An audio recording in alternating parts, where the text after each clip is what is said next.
meskipun sudah memanggil sejumlah saksi dalam penyelidikan kasus ini, termasuk dengan saksi ahli, namun dari penggeledahan yang dilakukan dari kepolisian kemarin memungkinkan adanya pemanggilan saksi kembali.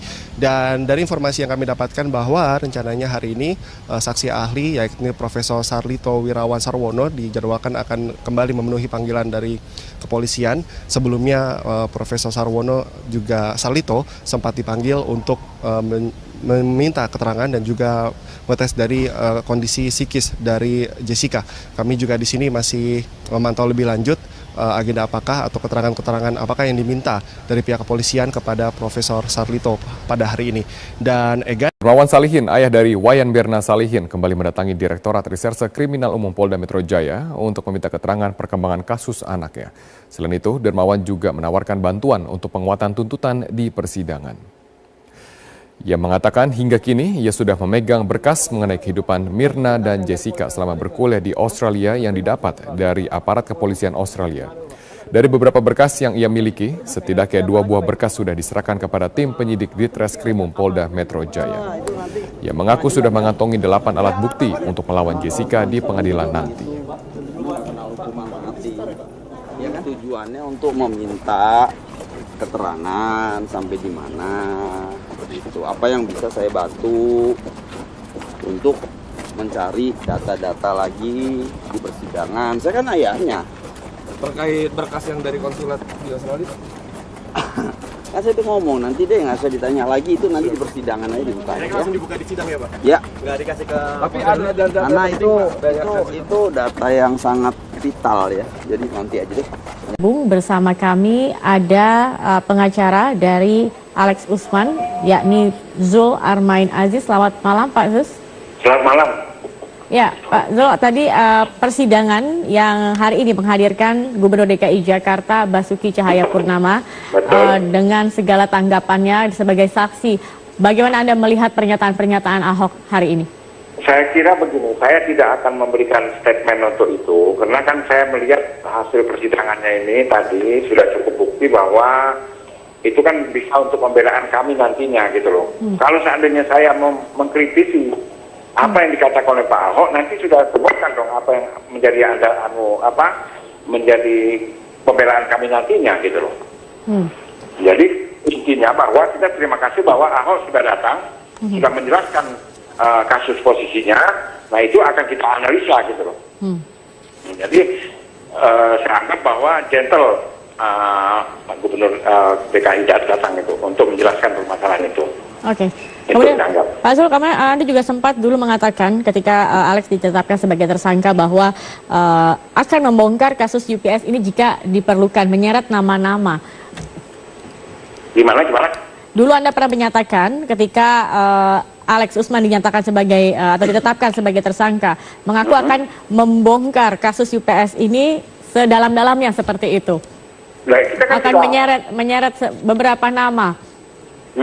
Nah, kita semuanya kan kita sudah beberkan di pemeriksaan di kepolisian. Sekarang kan tergantung dari pihak penyidik mau dikembangkan atau bagaimana, kan kita sudah membuka.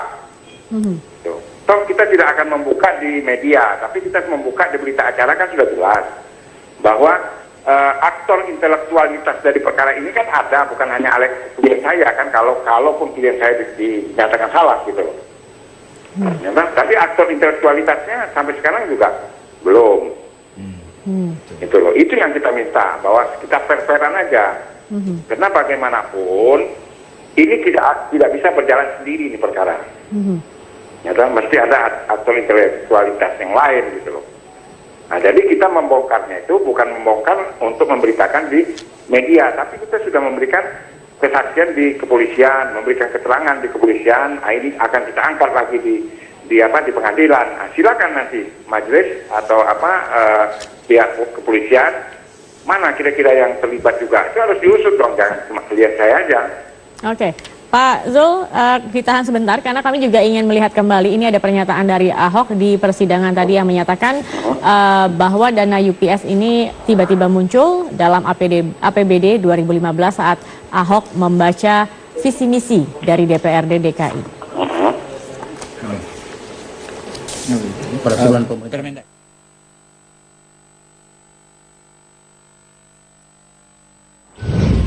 pada tanggal 11 Agustus 2014, Bapak Feryal Sofyan melalui sekretarisnya Ibu Neneng menyerahkan soft copy yang sudah berisi APBDP yang disepakati antara DPRD dengan TAPD. Tidak ada laporan, Mas. Tidak lapor juga. Tidak lapor juga. Kalau begitu, kalau semua tidak lapor ke Bapak, siapa yang bertanggung jawab, Pak? Sesuai dengan surat biasanya TAPD.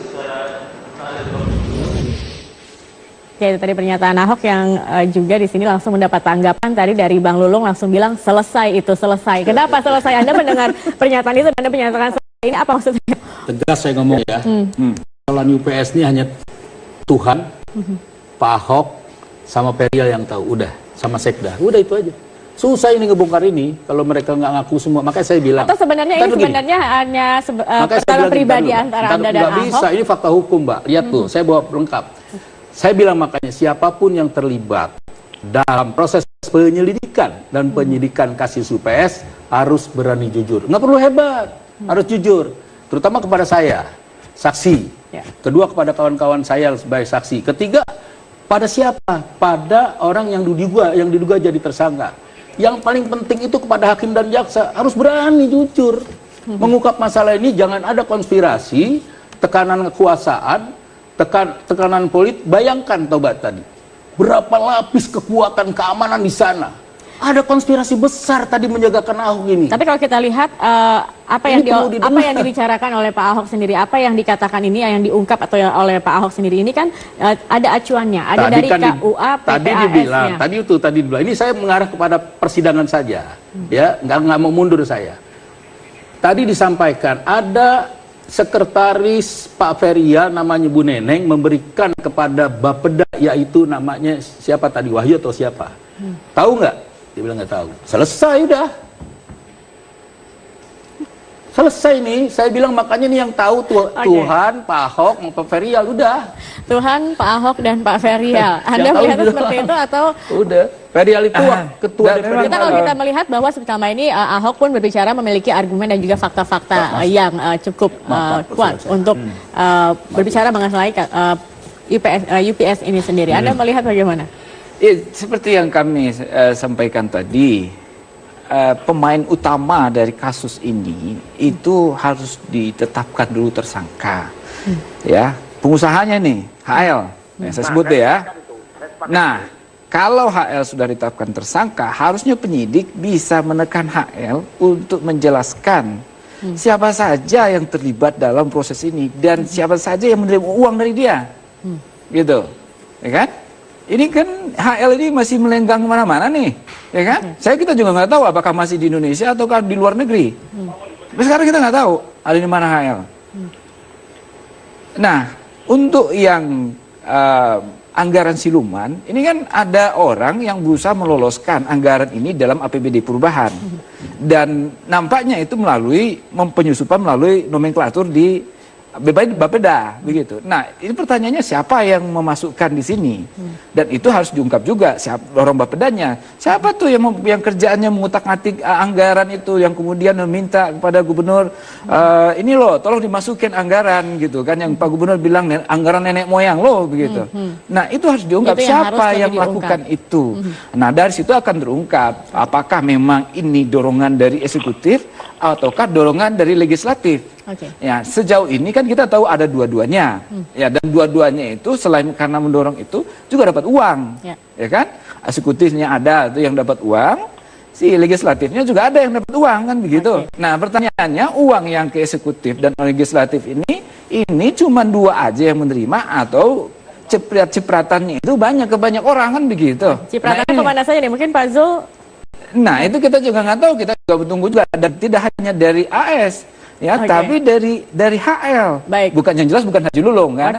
Dari HL gitu.